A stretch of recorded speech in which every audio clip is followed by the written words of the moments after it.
Que les êtres s'aiment sans penser, que les âmes se donnent la main sans se regarder, que tous les prisonniers soient libérés, que la tristesse et les peurs laissent place à la paix.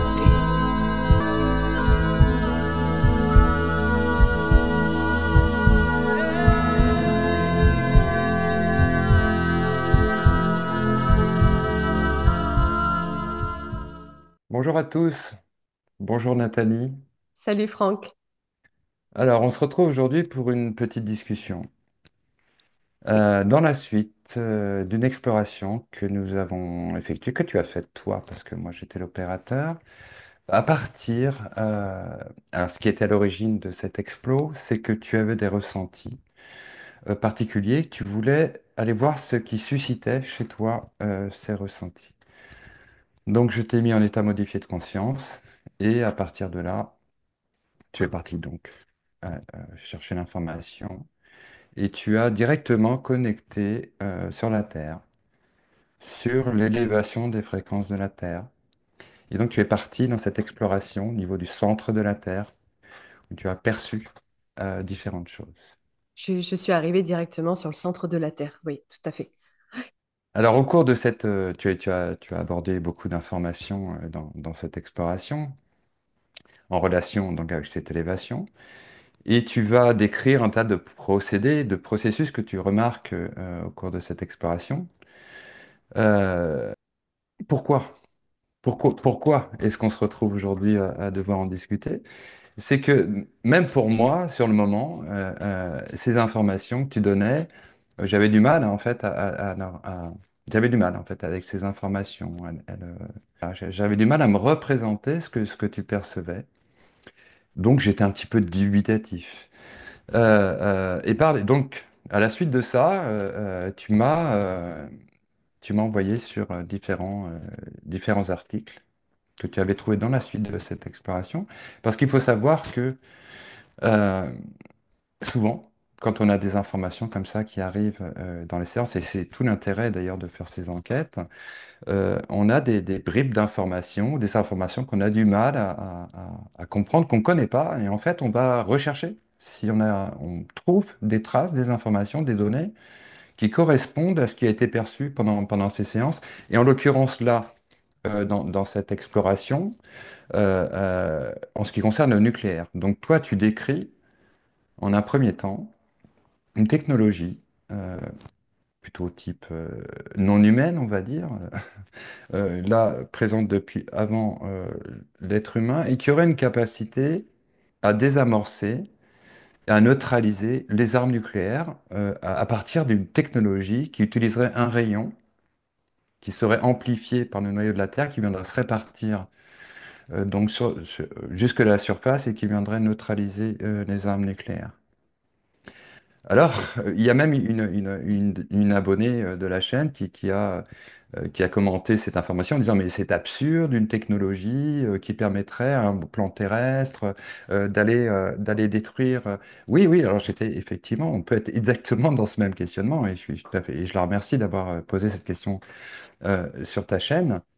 Donc, face à une information comme celle-là, on se dit, oui, il Alors, y a quelque en chose fait, d'absurde. Ouais. cette personne a mentionné les bombes nucléaires Hiroshima, Nagasaki en disant, puisqu'une telle technologie existe et qu'elle est à même de désamorcer les technologies de guerre nucléaire humaine, pourquoi est-ce que ça n'a pas été fait avant?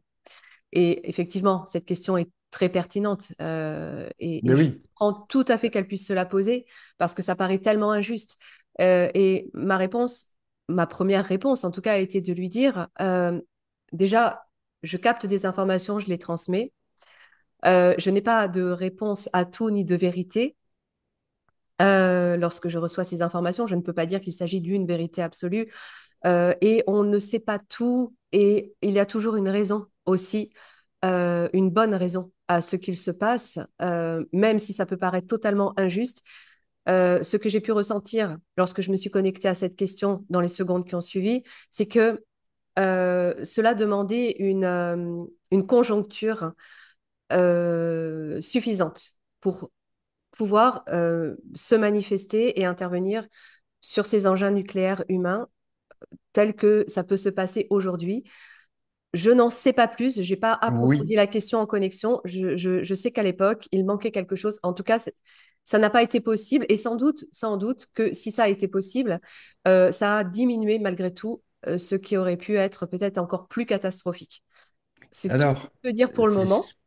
Ouais. Et juste, je voulais rajouter, Franck, si tu permets, que on fait donc suite à cette exploration que nous avons menée mercredi, donc 12 mars 2025. Et c'est cette exploration numéro 389 que j'ai nommée donc sur ma chaîne, hein. Deuxième noyau de la Terre, technologie avancée pour désarmer le nucléaire, pour ceux qui ne l'auront pas encore écouté.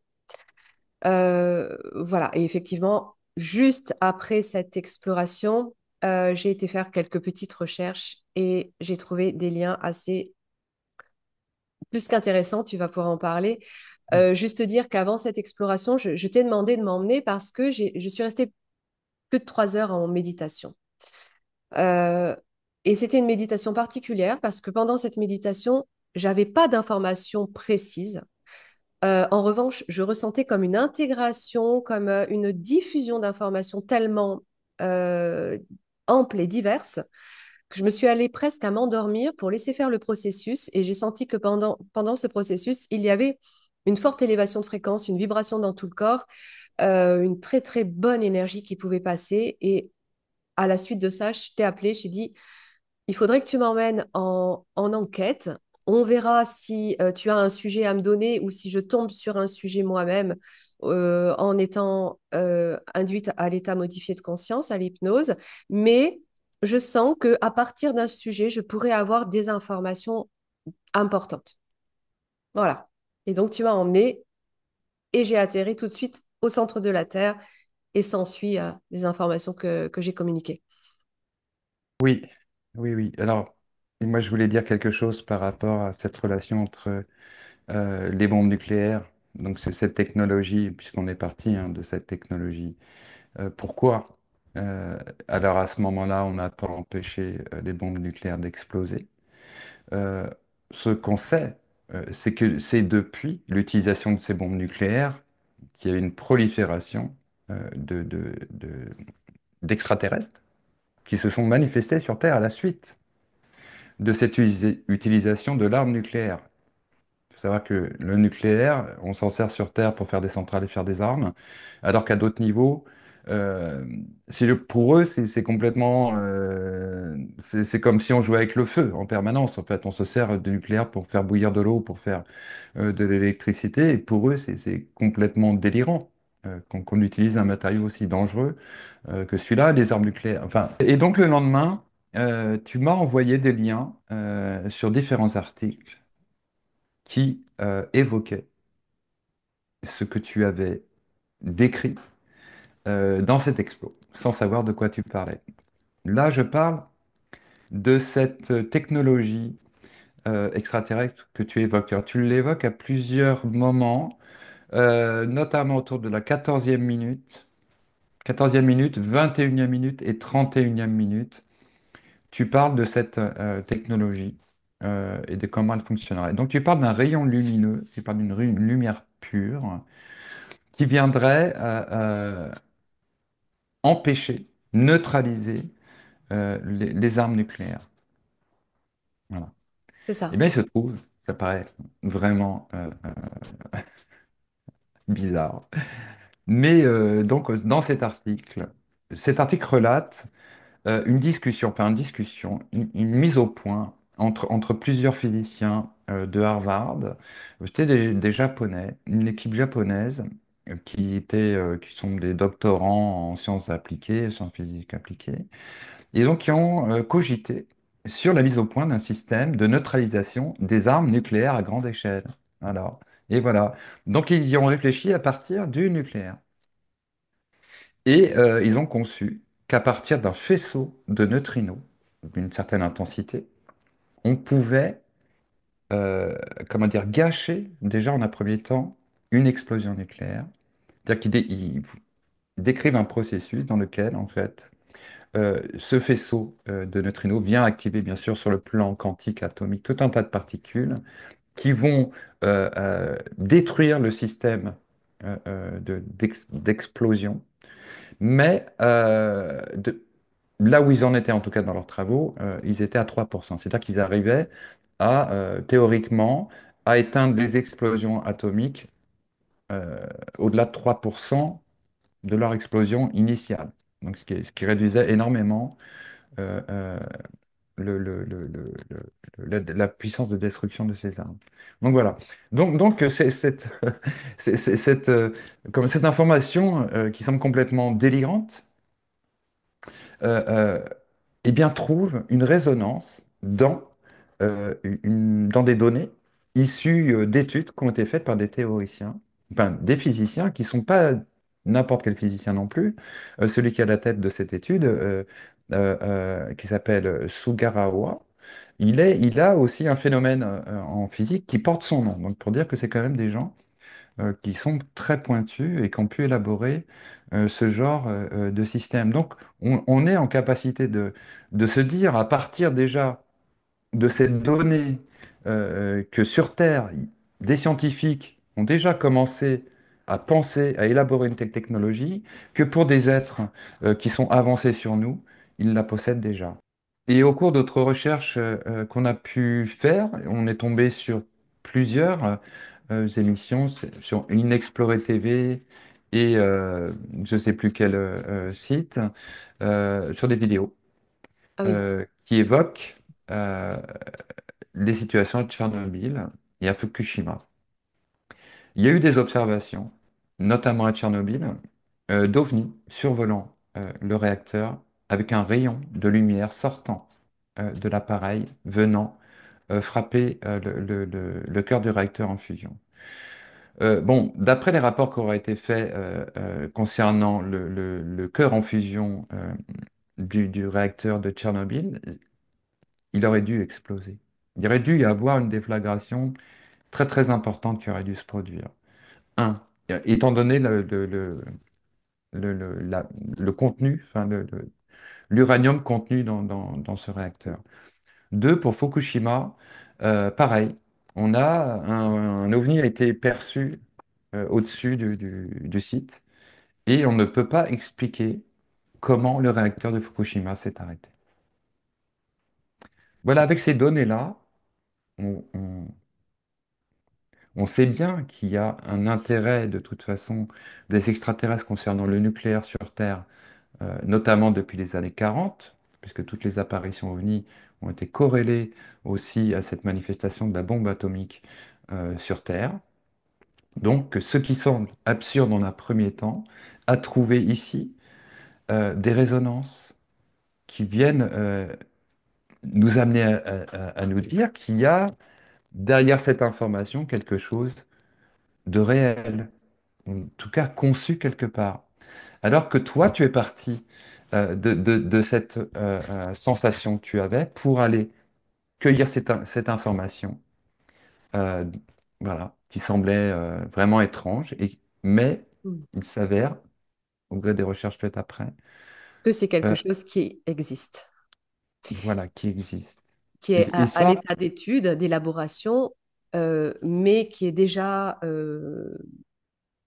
palpable, tangible, expliqué, démontré et qui existe déjà à toute petite échelle par rapport évidemment à ce que je perçois moi dans cette exploration qui est là à très très grande échelle et qui est la résultante d'intelligence extraterrestre, hein, on va dire, puisque non humaine, en tout cas de la Terre.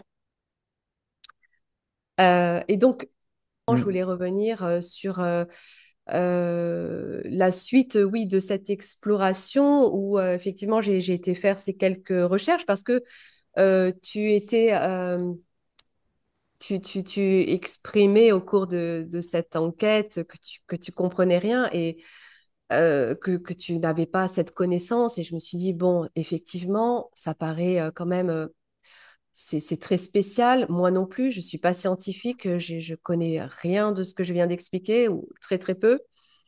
il faut que j'aille faire quelques recherches et le lendemain matin, quand je suis tombée sur ces articles que je vais mettre dans le descriptif de la vidéo, le lien de plusieurs articles qui sont donc de sources sûres et scientifiques, ainsi que des liens de vidéos, donc de sites comme de chaînes comme Inexploré, comme Nat Geo, comme NTV Média et encore d'autres, je ne sais plus. Voilà, des chaînes qui sont assez conséquentes quand même, avec des recherches poussées, qui expliquent ces phénomènes. Alors, d'une part, il y a ces phénomènes scientifiques, ces recherches qui sont déjà existantes, comme je l'ai dit, à petite échelle, dans le but non seulement d'identifier des sites nucléaires, mais aussi de maîtriser et de désactiver ces bombes qui sont en place. Donc, il y a déjà cette intention de la part des humains sur Terre.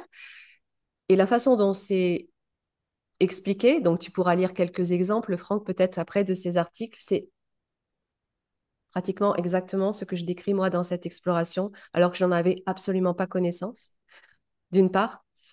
Et Euh, d'autre part, juste je voulais rajouter que sur les vidéos, il est question de phénomènes ovnis observés avec des témoignages solides euh, qui expliquent des, des engins au-dessus de différents sites, dont des centrales ou des bases militaires qui retiennent du nucléaire et des rayons. Donc, je parle bien, en fait, ce sont vraiment les mots, si vous faites attention à ce que je dis dans cette exploration, ce sont précisément les mots qui sont réemployés soit dans ces vidéos, soit dans les articles scientifiques. Ce sont des rayons qui sont envoyés à partir de ces engins et qui viennent neutraliser. Et là, il y a des témoignages de militaires, hein, d'anciens de l'armée qui osent s'exprimer, qui peuvent s'exprimer maintenant, parce qu'à l'époque, on leur disait de fermer leur bouche, hein, et donc qui expliquent qu'ils ont vu ces rayons pénétrer la zone et toutes les bombes ont été,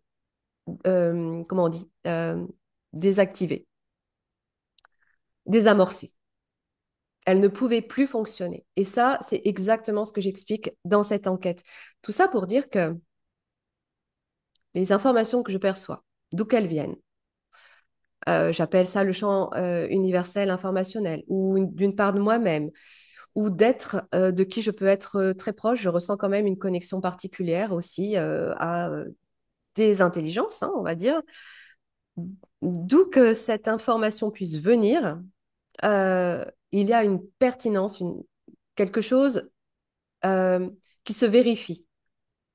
Quelque chose qui se vérifie ici, dans la matière à petite échelle, mais qui se vérifie avec des données précises comme le phénomène des particules dont je parle, qui pourraient être donc ces neutrinos, qui sont les plus petites particules observables avec une vitesse légèrement supérieure à celle de la lumière. Bon, on peut en parler, il y a beaucoup de choses à dire sur les neutrinos, mais qui seraient euh, les particules faisant partie donc de ces faisceaux qui viendraient anéantir, qui viendraient annuler en tout cas l'effet de ces bombes nucléaires. Je parle de ces phénomènes de particules, ce phénomène intelligent à partir duquel on va programmer la particule. Tout ça, on le retrouve dans les articles. Je parle de ce rayon de lumière. Et qu'est-ce que je voulais dire d'autre, Franck?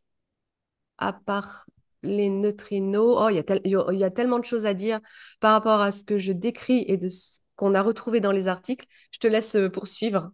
Bah, simplement lire un petit bout de l'article de ces scientifiques japonais de Harvard, qui a été repris par le site IFL Science, qui est un site anglais de vulgarisation scientifique, qui date là, bah, de l'année dernière, et qui s'appelle, donc le titre, c'est Destruction de bombes nucléaires à l'aide d'un faisceau de neutrinos à très haute énergie. Alors, je vous lis un petit bout de cet article parce qu'effectivement, ça resitue directement.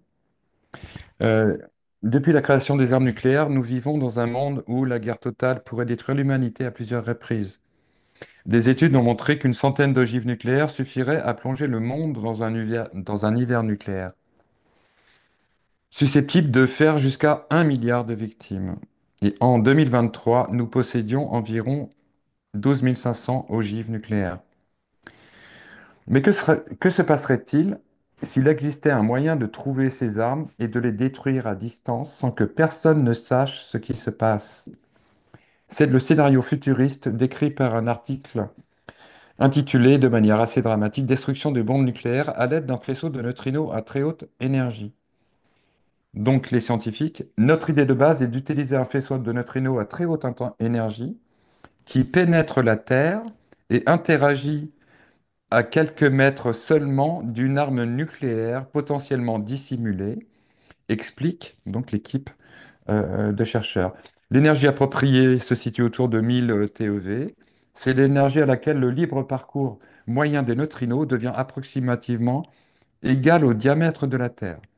Le faisceau de neutrinos produit une pluie de hadrons qui frappe le plutonium ou l'uranium de la bombe et provoque des réactions de fission. Ces réactions vont chauffer la bombe et la faire fondre, ou déclencher des réactions nucléaires si les explosifs entourent déjà le plutonium, mais le faisceau sera utilisé pour provoquer une explosion contrôlée. Au moment de la, voilà. Au moment de la rédaction de l'article, l'équipe pensait pouvoir provoquer une explosion contrôlée à environ 3% de la puissance de l'arme, ce qui est énorme, mais bon, qui provoquerait quand même des dégâts, mais qui serait beaucoup minime. Donc, voilà, cette équipe envisage une technologie à, comment dire, échelle planétaire pour désamorcer les bombes nucléaires. Ce qu'on pourrait comprendre, il y a 2500 ogives nucléaires, que si elles explosent tous en même temps, c'est fini. Donc il y aurait un besoin urgent et rapide de pouvoir éliminer toutes ces menaces nucléaires. Donc voilà, ça c'est intéressant. Bon, ensuite, tu abordes beaucoup d'informations dans cette exploration. Bon, par la suite, tu me diras que en fait, tu ne savais pas. Ce que tu disais, tu décris en fait le phénomène magnétique terrestre à partir du noyau. Et ça, tu m'as dit par la suite que tu ne savais absolument pas Oui. cette relation. Oui, en effet, Franck, il y a eu beaucoup d'informations. Donc ça, c'est vraiment qu'une petite partie, ce dont tu parles, le faisceau de lumière. C'est vraiment un moment de cette exploration. Je parle aussi du noyau de la Terre, qui serait à lui-même une centrale nucléaire, en fait, naturelle. Donc ça aussi, ça fait partie d'informations qu'on a retrouvées sur un plan de la science. Je crois que tu as l'article aussi. Je ne sais pas si tu l'as sous les yeux pour lire un petit bout de cet article-là. Bon, en ce qui concerne ouais, en ce qui concerne le noyau terrestre, en fait, on n'a pas, d'après ce que j'ai compris, de représentation, de connaissance parfaite du fonctionnement du noyau de la Terre, ni on va dire, de la dynamique magnétique. Bon, il y a quand même. Alors, il y a des choses qui résonnent quand j'ai regardé à ce niveau-là par rapport au champ magnétique terrestre depuis le noyau, puisqu'on parle quand même des espèces de conduits magnétiques qui te font penser à tes tubes que tu vois qui partent du centre de la Terre. Et il y a certaines images satellites qui représentent, ou des, comment dire, des simulations informatiques, et qui représentent ce champ magnétique avec comme ça, une multitude de tubes comme ça qui partent du noyau de la Terre en circonférence de la Terre. Bon, voilà encore quelque chose qui résonne, sans qu'on ait vraiment l'information. Mais pour ce qui concerne le noyau terrestre, on n'a pas une connaissance absolue de ce qui s'y passe. Donc, il y a beaucoup de recherches et il y a plusieurs théories. Notamment, il y en a une alors, qui décrit la Terre comme et alors qui part du postulat que la Terre, le noyau de la Terre, depuis 4 milliards et demi d'années, il aurait largement eu le temps de se refroidir, d'accord? Et donc de ne plus produire ce qu'il produit aujourd'hui. Et donc, dans cette théorie, le cœur de la Terre est composé d'uranium. Il serait composé d'uranium, donc fabriqué donc, aussi de la fission nucléaire, sachant que il y a des neutrinos qui viennent aussi du centre de la Terre, donc ça veut peut-être dire qu'il y a une activité nucléaire. Et il s'appuie aussi sur des phénomènes qui ont été observés sur Terre enfin, aujourd'hui, qui relatent qu'il y a plusieurs milliards d'années, il y a eu des explosions naturelles sur Terre, donc qui auraient été associées à des poches d'uranium qui se trouvant à l'intérieur de la Terre, qui auraient émergé Donc voilà, donc ce nucléaire que tu décris euh, Oui, dans cet état modifié de conscience, on l'a vu par les recherches qui ont été faites après, oui, trouve des coïncidences, des concordances, des données qui viennent, comment dire, soutenir l'idée que c'est pas absurde. Alors bien sûr, c'est on ne ça. peut pas décrire la vérité absolue dans ces enquêtes, Mm. mais il y a toujours une pertinence dans l'information qui est donnée. Il y a du trait à faire, bien sûr, toujours, mais c'est peut-être ce qui nous intéresse aussi, c'est que c'est pas une vérité absolue, mais quelque chose qui vient faire résonner l'information. Il y a une pertinence Ah, mais qu'on c'est même, découvre. oui, Euh, là, c'est même au-delà. On a quand même on retrouve quand même des informations d'une précision par rapport quand même à ce que je peux donner, qui sont flagrantes, qui sont bluffantes, en fait. C'est bluffant. C'est vrai que tous les deux, on était assez bluffés quand on a retrouvé, quand je t'ai partagé ces bah oui. articles. Sur le coup, on a dit, c'est bluffant. Ouais, ça me semblait complètement invraisemblable. C'est vrai, Euh, ce que tu dis, il y a oui, je ces parle. informations. Oui, je parle quand je mentionne le noyau de la Terre comme étant une centrale nucléaire naturelle, comme un moteur. Je parle de fusion à ce moment-là. Alors, au sein du nucléaire, il y a deux systèmes, celui de la fusion, celui de la fission. Et a priori, là aussi, au cours de recherches que j'ai faites, l'un n'empêche pas l'autre. Euh, a priori, hein, je dis a priori parce que je ne suis pas scientifique, l'un pourrait concorder avec l'autre. Donc, si au cœur de la Terre, il existe un phénomène de fusion qui va être à l'origine donc d'assemblage de particules, il peut aussi y avoir l'autre phénomène. Dans les deux cas, que ce soit phénomène de fusion ou de fission, c'est quelque chose qu'on retrouve aussi dans l'univers, qui serait à l'origine de la formation des étoiles et de l'énergie qu'elles peuvent déployer. Et dans cette énergie, il y a ces particules de lumière comme les photons, ces particules micro encore plus petites comme les neutrinos ou encore d'autres particules. Et on est là sur un phénomène d'ondes et de particules. Et c'est aussi ce que je mentionne dans cette exploration. Euh, Franck, je veux bien que tu reprennes les petits points que tu avais notés de ma vidéo, de ce dont je parle d'autres, parce que là, on a parlé du rayon qu'on retrouve à l'état des hommes et donc aussi d'observation ufologique. On a parlé du cœur comme étant possiblement nucléaire naturel. Il y avait d'autres choses qu'on avait notées, me semble. Alors oui, j'avais parlé aussi du phénomène de bouclier magnétique et d'ondes circulaires autour de la Terre émises à partir du noyau. Et ça, on retrouve dans les explications aussi scientifiques que c'est le phénomène naturel du champ magnétique de la Terre qui provient effectivement du noyau et dont ça, je ne savais pas, j'avais pas connaissance que ça provenait du cœur de la Terre, ce bouclier. Bon, c'est vrai que je savais pas. Et d'autre part, un phénomène de force. Je parle de force forte et force faible. Et là, on retrouve ces termes qui sont interaction forte et interaction faible. Donc là aussi, il y a vraiment une corroboration des informations où il est expliqué que ces neutrinos, dans leur manière d'interagir, il y a différents types d'interactions, fortes, faibles, et que l'une se contrarie avec l'autre ou l'une annule l'autre. Enfin, je ne sais plus exactement comment c'est expliqué, mais ce sont encore des termes que j'emploie et dont je n'ai pas connaissance. Donc c'est vrai que ça pose question, toutes ces informations. euh, et c'était l'importance aussi de faire cette capsule, c'était de montrer que les informations que je récupère à partir d'un état modifié de conscience et d'une méditation, euh, qui sont dans le but de l'évolution de la Terre, de la sauvegarde, protection de la Terre, ce sont aussi à petite échelle des informations que l'on retrouve qui sont scientifiques et prouvées. Euh, donc, quelque part, on pourrait se dire, il se passe quelque chose de juste, de vrai, sans doute. Ben, c'est tout l'intérêt de ces recherches, d'ailleurs, c'est de comprendre qu'est-ce qui fait l'information, comment tu accèdes à cette information, où est-ce qu'elle est stockée, tu vois, comment.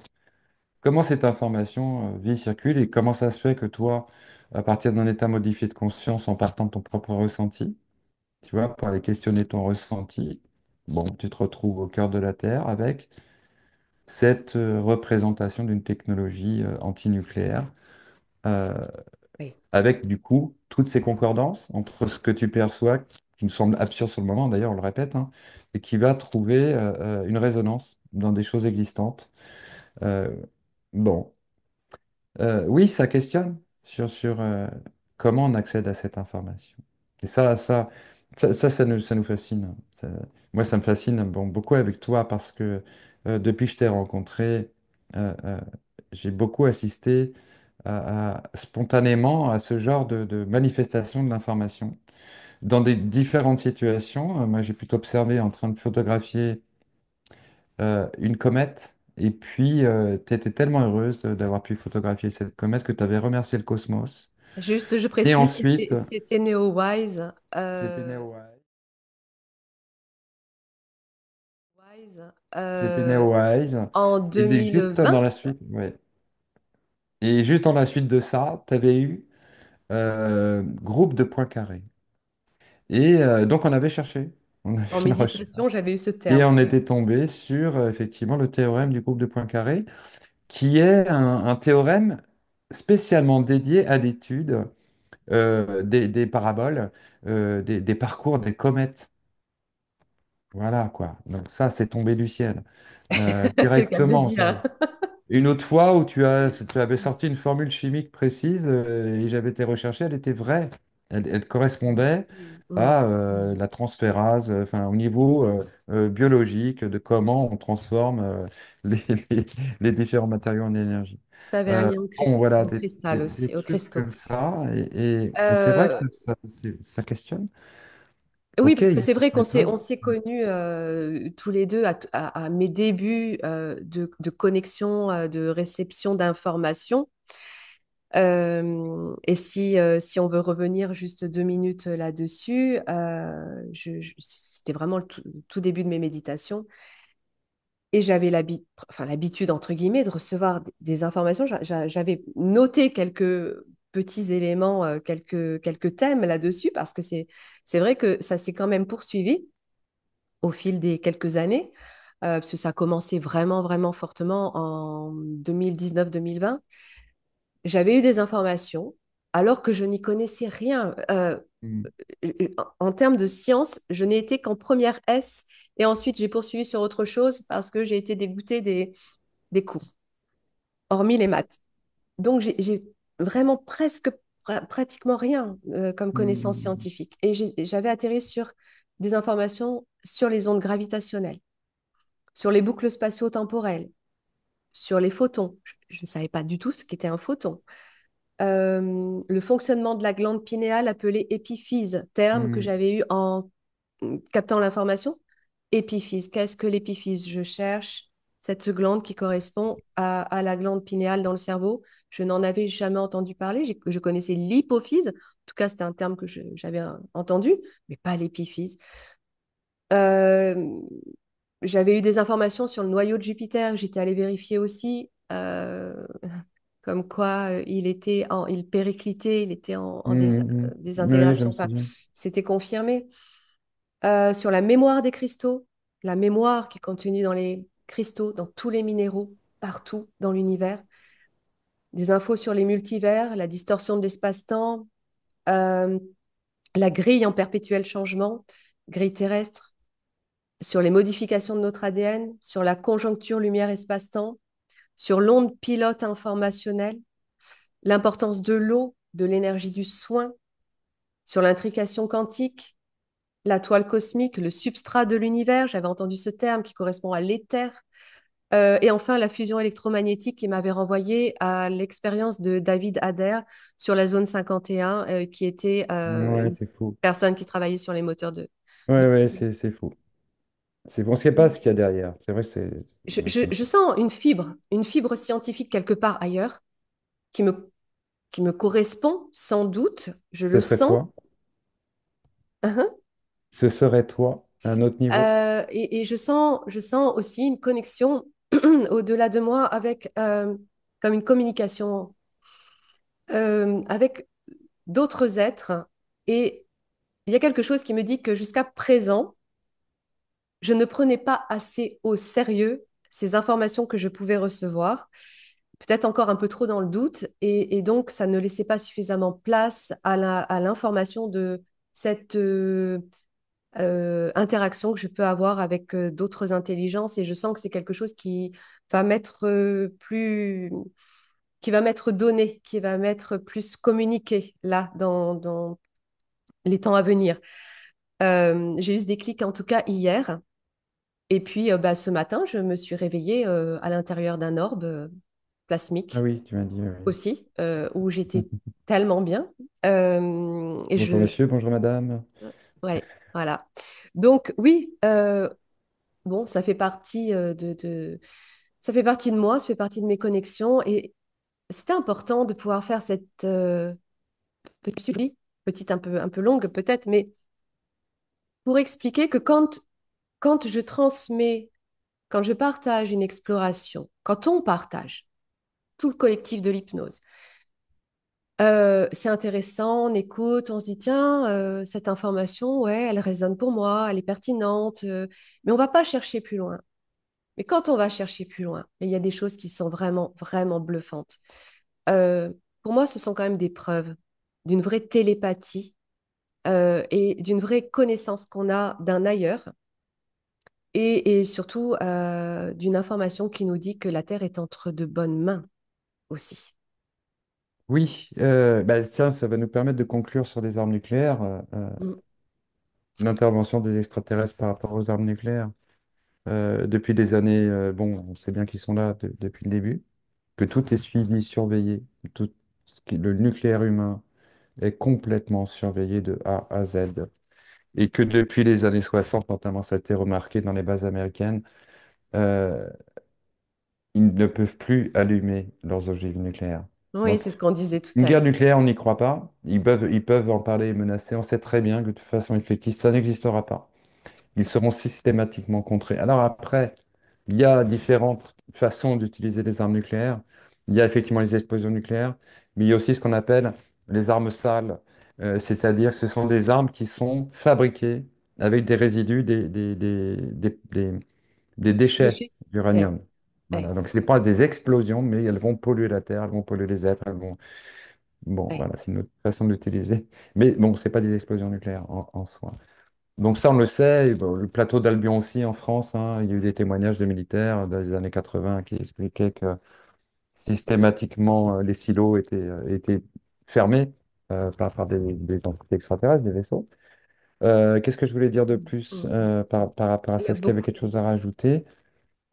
Alors juste le temps que tu tu enclenches, vous pouvez retrouver beaucoup de témoignages sur le net, sur YouTube, à partir de chaînes sérieuses de ces personnes qui ont observé ces ovnis entre guillemets, alors repris par la presse comme étant des drones, mais quand ça fait la taille d'un terrain de football, c'est plus un drone.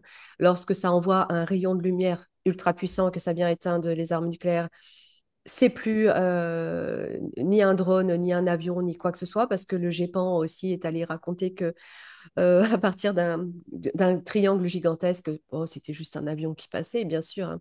J'en ai fait les frais hein, moi-même pour avoir communiqué au GEPAN une observation que j'avais eue d'un énorme, énorme triangle comme ça, et qui m'avait répondu que c'était des lanternes chinoises. Ça m'avait bien fait sourire. Bien positionné, Euh, mais des lanternes dessus. voilà. Donc, tout ça pour dire qu'il y a beaucoup de personnes hein, qui savent que tout cela existe et que même s'ils n'interviennent pas directement sur Terre, ces êtres-là, alors je rebondis encore sur autre chose, au travers de nos sessions d'hypnose, on parle de tout un tas d'êtres exogènes, reptiliens, gris, là, c'est encore autre chose. C'est encore autre chose. Pour l'instant, je peux pas en dire plus, mais c'est très, très proche. C'est très proche. Tu voulais rajouter quelque chose, Franck, juste Mais à... non, justement, je peux te Ah dire non, que là, d'accord. Je ne sais Ok. pas, qu'est-ce que tu vois qu'on aurait pu rajouter? Eh ben, c'est qu'on on s'est dit qu'il y avait tellement de choses à raconter que j'espère qu'on n'oublie pas l'essentiel. Je crois que Bah, hmm. non, on a dû faire le tour de ce qu'on avait à dire. Quoi qu'il en soit, s'il y a autre chose, on reviendra pour une autre capsule. On essaiera à chaque fois de ramener comme ça le maximum d'informations suite à une enquête lorsqu'on se pose des questions et puis qu'on peut trouver des concordances flagrantes, comme c'est le cas là. Donc, vous aurez les liens des articles et vidéos dans le descriptif. Et puis, les commentaires, évidemment, sont toujours les bienvenus, quels qu'ils soient, même s'ils contredisent ou qu'ils soient dans le doute de ce que l'on peut amener, à partir du moment où ils restent dans le respect, dans la communication respectueuse, ils sont les bienvenus. Et puis, avec tout ça, eh ben, on va vous dire à bientôt. Et merci, Franck, aussi pour ton À travail très bientôt. de recherche euh, et de mise en avant de ces informations. À bientôt. À bientôt. Très Au belle revoir. énergie à toi, Nathalie. Très belle énergie à vous. Au revoir. Au revoir.